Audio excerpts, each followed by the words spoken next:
if you're a race fan and you have had any experience in sim racing, even if it's on consoles, this is something you should really look into.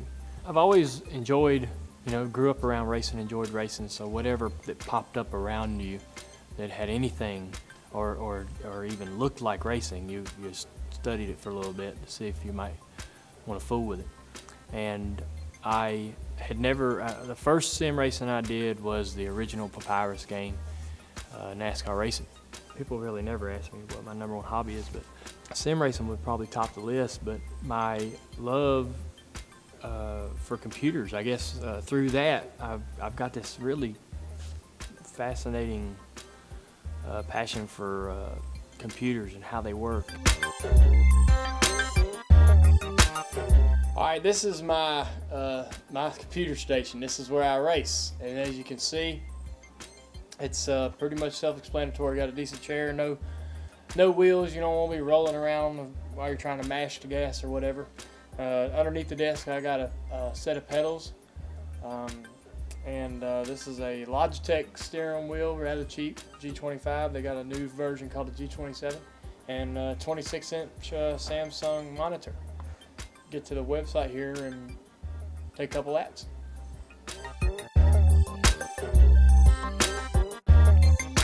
We may be going somewhere that I've never been before in a real race car, and I can get on there and actually drive these tracks and get a sense of what it's like. And when you show up there in real life, it's a little bit of a deja vu because you feel like you've been there before. I can give you an example. We were going to test at Virginia, which is a road course. We don't race there in our real cars, but we go test there about once a year. It takes me about an hour or 30 or 45 minutes to really get up to speed. So my team really can't start gathering usable data until that time. What I can do is get on iRacing and run at Virginia for a couple hours the day or two before I go up there to test my real car, and it cuts that time more than in half. In iRacing, you can sort of find rhythms or see places where rhythms need to be created and take that to the racetrack.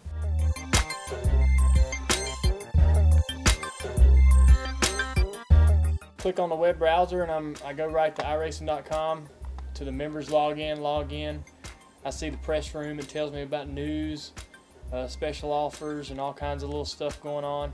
And I click the arrow to go to the dashboard, and that's going to show me the list of races that are happening and the list of practices that are happening. I'm going to go right to test and run a few laps by myself in the COT at Charlotte Motor Speedway.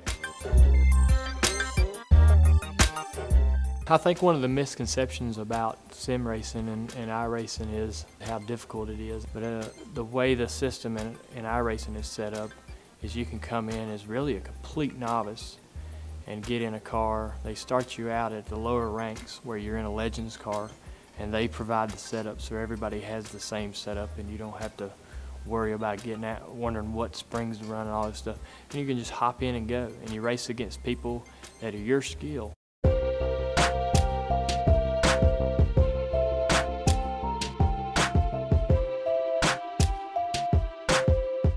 You really can make a name for yourself. And that's already been proven, because there's already in the sim racing world, there's high-profile drivers.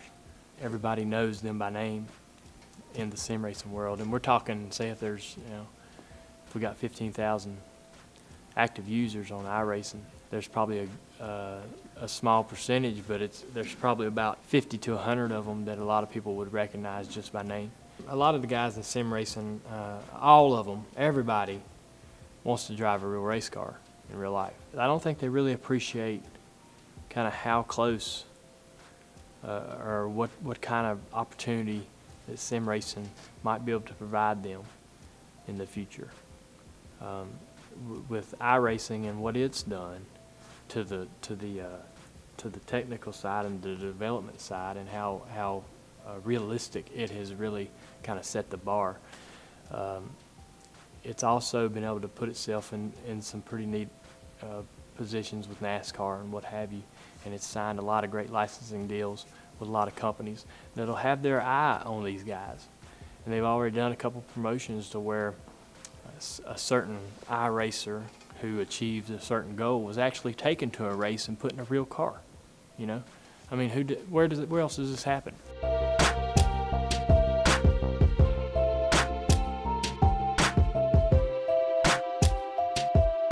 I have a friend of mine that actually works at iRacing now, that actually used to work down here. Eventually, Kevin, I believe, got me involved in the alpha testing team and the beta testing team.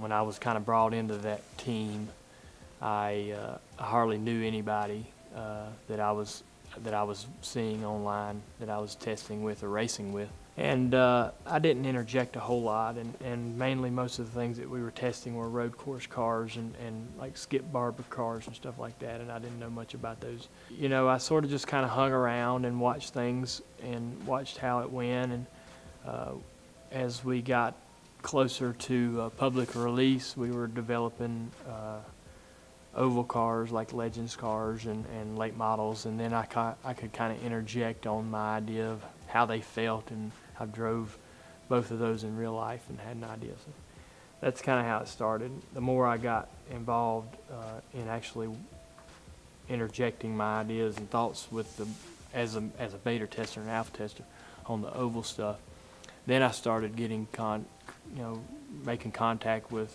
Steve Myers and Dave Cameron and some of them people that are actually in the office. You know, I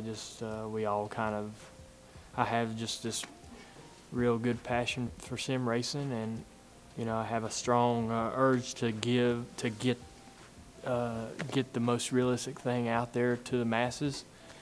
And the more I get to know the iRacing team, the more I want their company to win.